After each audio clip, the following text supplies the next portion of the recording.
और वो तीनों तरह के जल का अलग अलग भाव है महाराज। पहला जल सादा, घर से पानी लेकर गए, जल लेकर गए, शंकर को चढ़ाया, वो हमने घर का अपना एड्रेस बता दिया, भगवान शिव को जल चढ़ाकर अपने आनंद के लिए शंकर से कुछ प्राप्त कर लिया। दूसरा जल, जल के कलश में थोड़ा सा इत्र डालकर शंकर को जब समर्पित करते हैं तो महाराज घर में अगर कोई व्यक्ति बहुत रोगीला है, बहुत रोगीला, एक प्रैक्टिकल जरूर करना हो, कहीं सीओर वाला महाराज झूठ तो नहीं बोल रहा, इसलिए प्रैक्टिकल जरूर करो।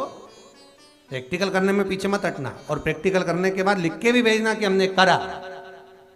डरना नहीं है अपने को। शिव महापुराण में, स्कंद पुराण में, नर्मदा पुराण में, भविष्य पुराण में, अग्नि पुराण में, नारद पुराण में, बरहा पुराण में, वामन पुराण में जितनी चीजें लिखी गई है, एक एक प्रैक्टिकल कर कर देखो। तो शिव महापुराण, स्कंद पुराण का ये भाव याद करिए कि एक लोटे पानी में इत्र मिलाकर, जल में इत्र मिलाकर, बहुत रोगीला व्यक्ति, बहुत बीमार व्यक्ति है, एक लोटा पानी उसका हाथ का स्पर्श कराकर शंकर को चढ़ाना प्रारंभ कर दीजिए। महाराज केवल 5 या 7 दिन चढ़ाओ, और वो 7 दिन के बाद में उस बीमार व्यक्ति का क्रम देखिए कि उसमें कितना आराम लगा है। औषधि दवाई काम करना प्रारंभ करी कि ना करी। केवल इत्र समर्पित, इत्र का जल। तो पहला जल सादा, दूसरा जल है इत्र का, और महाराज तीसरा जल जो शिव महापुराण के अंतर्गत कहा गया है, बेलपत्र का जल।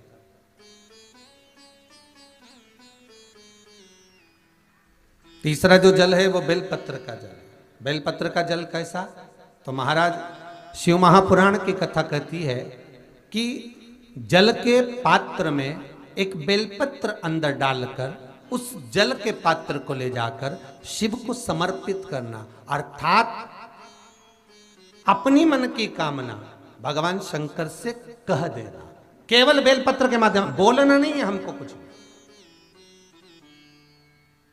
हमें कुछ कहना नहीं है। वैष्णव धर्म के अंदर, पुष्टि मार्ग के अंदर जहां जहां पर महाप्रभु जी की बैठक जी होती है, श्रीमद् वल्लभाचार्य जी की, जहां पर महाप्रभु जी की बैठक होती है वहां पर झारी जी भरी जाती है।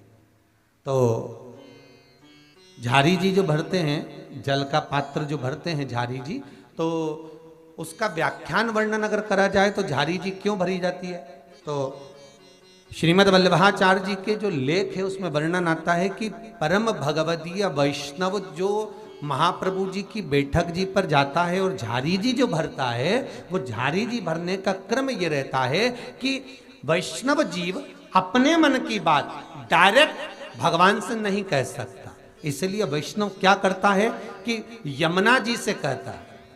ये झारी जी जो है ये यमुना जी, तो यमुना जी को जब भरता है, झारी जी भरता है, तो अपने मन की बात वो यमुना जी से कहता है। यमुना जी से कहकर यमुना जी के भाव से श्रीमद् वल्लभाचार्य जी के सामने रख देता है। तो यमुना जी श्रीमद् वल्लभाचार्य जी को आज्ञा करती हैं कि जाओ, श्रीमद् वल्लभाचार्य जी से कहती हैं, हे वल्लभ जाओ, अब ठाकुर जी से तुम कहो कि ये परम भगवदीय वैष्णव आया है और इसके मन की ये अभिलाषा है। फिर वल्लभ ठाकुर जी से निवेदन करते हैं, फिर ठाकुर जी उसको स्वीकार करते हैं। अर्थात जल चढ़ाना, भगवान का स्नान कराना, भगवान के ऊपर जल का पात्र समर्पित करना, ये हमारे दिल की बात हमें भगवान को कह देना, हमें भगवान को समर्पित कर देना।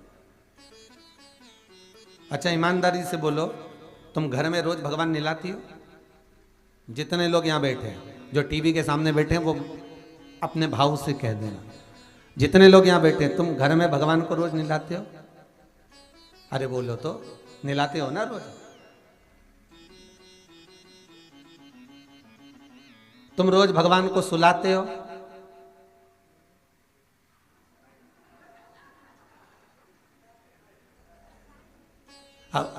आधे इधर वाले बोल दो और आधे इधर वाले बोल दो, हो कुछ तो हो ही जाएगा। अब एक बात बताओ, तुमने भगवान को सुलाया ना सुलाया वो आपके ऊपर।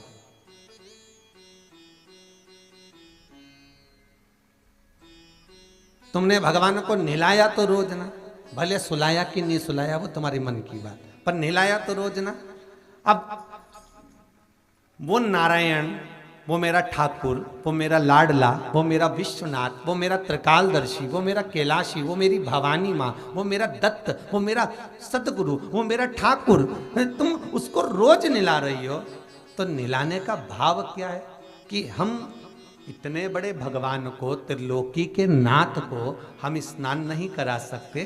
केवल थोड़ा सा जल जो समर्पित सुबह सुबह करते हैं वो जल नहीं है, हम अपने हृदय का भाव भगवान को प्रदान कर रहे हैं, हम अपने हृदय की चित्तवृत्ति का भाव भगवान को दे रहे हैं।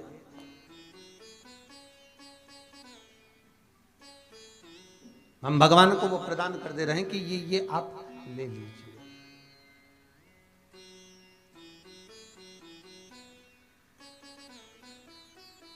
जितनी वस्तुएं, जितनी सामग्री पूजन की भगवान को चढ़ती है ना, उतनी सामग्री में कुछ ना कुछ भाव रहता है। बहुत ध्यान देना, जो भी सामग्री अब भगवान को चढ़ा रहे हैं, 3 तरह का जल का जो व्याख्यान वर्णन किया गया। एक सादा जल जो भगवान को कहा, आपने अपना एड्रेस बता दिया, आपने अपने मन का भाव बता दिया।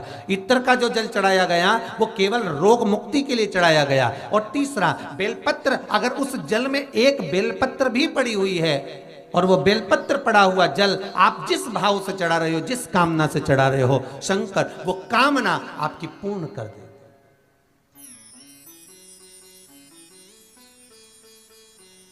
तो ब्रह्मा देव भगवान विष्णु से कह रहे हैं कि ये जो शिवलिंग प्रकट हुआ है, इसका मुख कहाँ है, इसकी आकृति कहाँ है, इसका स्वरूप कहाँ है, कहाँ इसके हाथ, कहाँ इसके पांव, कहाँ इसके चरण, कौन है?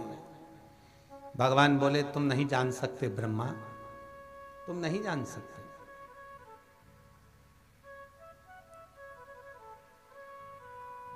आप अपनी बात सबके सामने रख दो, आप अपनी बात सबके सामने कह दो, पर जिसमें जितना विवेक होगा उस बात को वो उतना ही पकड़ पाएगा। एक बार मीराबाई वृंदावन में भजन गा रहे हैं, खूब सुंदर भजन मीराबाई गा रही है, बहुत सुंदर। तानसेन वहां से निकल कर गए, जो स्वर के सम्राट हैं, जो एक एक स्वर को जानते हैं।